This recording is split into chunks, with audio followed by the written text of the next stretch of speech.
La conférence régionale du sport a été installée ce jeudi 10 mars à Mayotte sous l'égide du préfet. Était également présent Anne-Lise Titon, conseillère en charge des territoires à l'Agence nationale du sport. Ma mission consiste à accompagner les acteurs nationaux et locaux dans l'installation et dans le fonctionnement des conférences régionales du sport. C'était donc important pour moi en particulier et pour l'agence d'être présente aujourd'hui pour l'installation de la première conférence régionale du sport en Outre-mer et donc ici à Mayotte. L'objectif était de pouvoir dire aux Mahorais combien le sport est important pour eux, pour nous aussi à l'agence et de quelle manière on les accompagne au quotidien. Madi Vita, président du comité régional olympique et sportif, a été élu à la tête de la conférence régionale du sport à Mayotte.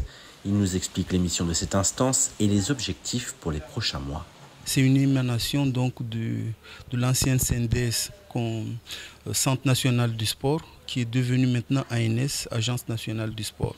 Donc à partir de l'ANS a une déclinaison au niveau territorial, donc qui reste, il y a deux instances, la conférence régionale du sport qui vient d'être mise en place ce matin et la conférence des financeurs qui sera mise en place beaucoup plus tard.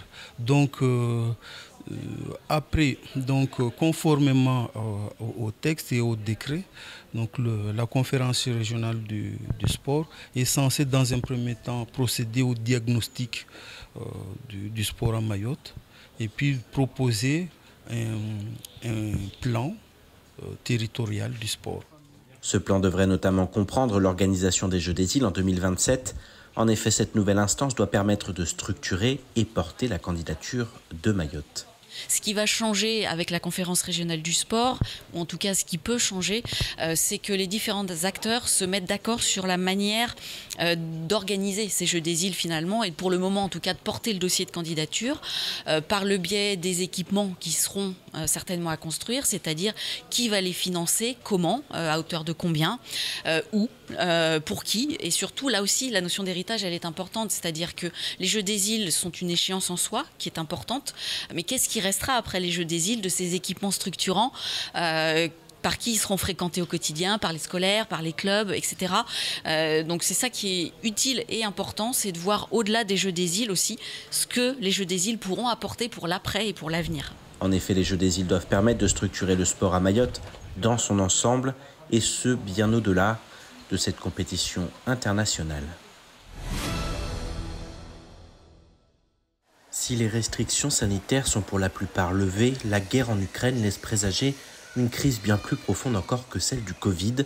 En effet, à Mayotte, la flambée des prix de l'énergie impacte déjà toute la chaîne de production. Très concrètement, ça va faire une espèce d'avalanche des prix, puisque ça va se répercuter sur toutes les chaînes de production qu'il y a au niveau mondial. Donc ça se répercutera tout simplement en achetant des produits, puisque l'énergie, toutes les usines de production utilisent l'énergie fossile classique, le gaz, etc. Donc les bateaux, le fret qui est déjà explose aujourd'hui. Oui, à cause du Covid. Pareil, les bateaux aussi utilisent de l'énergie. Donc c'est vraiment inquiétant. C'est vraiment inquiétant. Comme je l'avais dit, on avait cette espèce d'euphorie où on pensait qu'on pourrait rebondir. Et là, on a l'impression qu'on est peut-être monté un petit peu, mais on va vite redescendre et ça va faire très mal. On en a très peur. L'euphorie d'une relance économique est rapidement retombée sur l'île, d'autant plus que beaucoup d'entreprises doivent désormais rembourser les aides telles que le prêt garanti par l'État. Il y a des gens qui ont déjà remboursé leur PGE, franchement tant mieux pour eux. Oui. Il y en a qui sont très inquiets parce qu'ils voient bien les difficultés. On n'a plus les avantages qu'on avait comme les exonérations de charges sociales. Donc ça veut dire qu'on revient au rythme d'avant où il faudra cumuler un nouveau remboursement de prêts.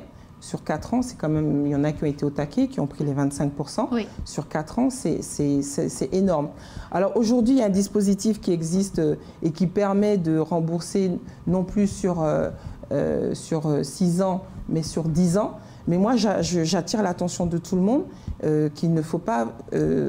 faut vraiment, c'est quand on est déjà pris à la gorge, quand on est sur le point de fermer l'entreprise, qu'il faut utiliser cette dérogation-là de 10 ans. Et ça veut dire que derrière, vous envoyez un signal fort aux banques que vous êtes en incapacité de payer, que vous êtes en difficulté de payer, et derrière, ça peut vous priver d'accompagnement bancaire pour l'avenir. Donc il faut faire attention à ce dispositif. Vendredi dernier, un comité départemental de sortie de crise a été organisé. Les représentants du monde économique ont fait part aux autorités de leurs craintes pour l'avenir. Car si beaucoup de plans ont vu le jour, les entreprises de l'île ont toujours toutes les peines du monde à toucher l'argent des marchés publics qu'elles ont réalisés. Il y a encore beaucoup de collectivités qui n'ont pas payé leurs factures. Je vais encore remettre peut-être une couche sur le syndicat des eaux, qui nous doit encore des millions aux entreprises. Donc tout le monde a la connaissance. Tout le monde a la connaissance. Après, c'est la gestion individuelle dans chaque collectivité, où on va utiliser ou pas l'argent comme il faut, où on va taper dans le mauvais budget ou pas. C'est l'effet de chaque politique qui fait que derrière, c'est nous qui payons les pots cassés. Cette année 2022 risque encore d'être placée sous le signe de l'accompagnement des entreprises face désormais à non plus une, mais des crises. Qu'est-ce qu'on peut faire, nous, en revenant à Paris? C'est simplement de porter l'attention sur la possibilité d'aménager des possibilités pour que des solutions alternatives. Parce que nous sommes dans cette configuration-là.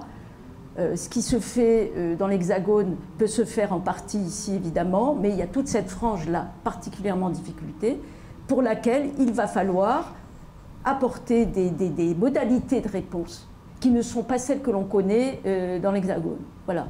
Et donc nous, c'est sensibiliser. Vous voyez, moi je pense que j'y pensais hier soir en quittant une dernière réunion, en me disant, c'est là où il va falloir que nous actionnons, nous ayons des leviers, vous voyez, nous obtenions des leviers pour que, en matière d'école, en matière de santé, en matière de nutrition, en matière de loisirs, tout ce que l'on veut, on puisse admettre, et les pouvoirs publics, nous savons qu'ils font beaucoup, ça aussi c'est quelque chose qui nous a frappé. Ils sont très mobilisés, c'est sûr. Mais peut-être qu'il va falloir, vous voyez, qu'on apporte de la souplesse, de l'adaptation aux problématiques qui sont celles de Mayotte. Le voyage officiel du garde des Sceaux à Mayotte se précise. Son arrivée est prévue en milieu d'après-midi ce vendredi. Il se rendra directement au tribunal judiciaire pour rencontrer l'équipe du tribunal et plus largement toutes les professions qui exercent une activité en lien avec la justice. C'est à cette occasion qu'il signera la circulaire de politique pénale tant attendue qui permettra d'officialiser les annonces en matière de nouveaux moyens. Puis il poursuivra son déplacement à la PJJ afin d'aborder l'épineuse question de la prise en charge des mineurs délinquants. Le samedi matin, il est attendu à la prison de Magicavo pour une visite et un échange avec les personnels pénitentiaires. Pour rappel, le centre pénitentiaire a été en proie à de nombreux mouvements sociaux ces dernières années. Le garde des Sceaux s'envolera ensuite pour La Réunion où l'attendra sa correspondance pour Paris. Le manque de personnel à la tour de contrôle de l'aéroport continue d'apporter son lot de désagréments.